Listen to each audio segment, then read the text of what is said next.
Assalamu alaikum wa rahmatullahi wa barakatuh.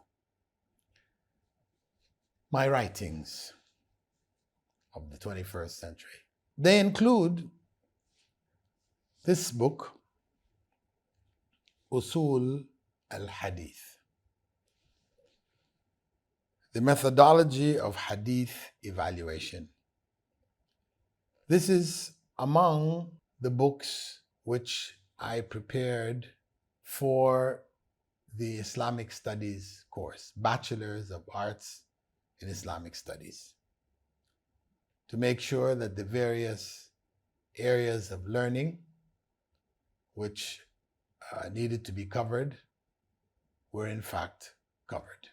Like Usool al-Tafsir, Usool al-Hadith deals with Hadith from a variety of different perspectives, including those who claim that Hadith are invalid, cannot be relied upon, are hearsay, etc. All of that is covered, as well as the evidence for the reliability of Hadith and not differentiating between Ahad Hadith and Mutawatir Hadith, etc., from the perspective of accuracy and evidence, as well as how to authenticate Hadith, how to research them, what books to look for, what to be expected from these books, etc. Narrators, what makes a narrator weak or unreliable, etc., etc., which makes whatever he narrates also weak. All of that is compiled and organized and presented in this work called Usool al-Hadith.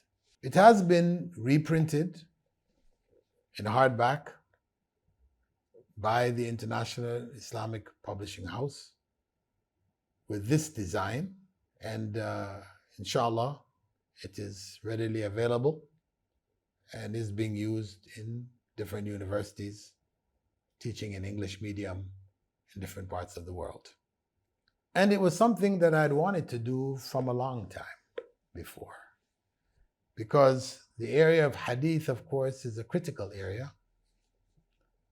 It's what determines what is Islam and what isn't Islam to a large degree. So this area did need writing which would and could convince those who had doubts with regards to Hadith, what are authentic Hadith, what are inauthentic Hadith, why they're classified in these different ways.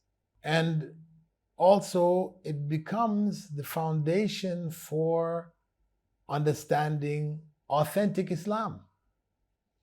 Because where Islamic practices are based on inauthentic Hadiths, fabricated, weak, to the point of inaccurate, if we are not able to clear away that material, then what we end up with is hearsay and practice which varies from place to place, person to person, confusion in the ummah.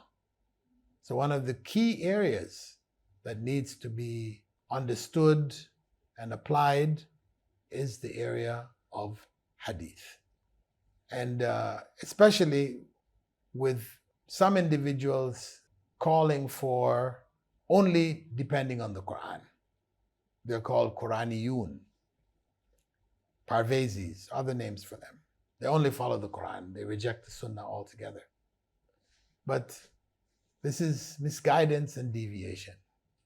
So a text of this nature and texts of this nature need to be available. Some have been written. This is not the first. Perhaps it brings in areas that the others don't. But the core, depending on classical works done in the area of Hadith sciences, as well as more modern, a few modern works which were done in this area, especially Dr. Mustafa Alzami, whose work on Hadith literature was unparalleled.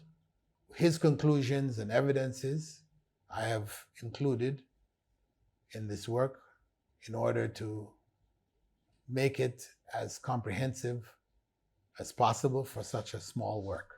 It's over 200 pages, but small in comparison to what Dr. Alzami did, which was hundreds and hundreds of pages.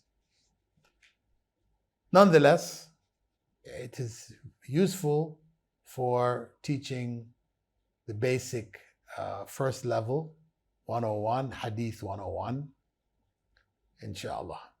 Barakallahu feekum. Assalamu alaikum wa rahmatullahi wa barakatuh.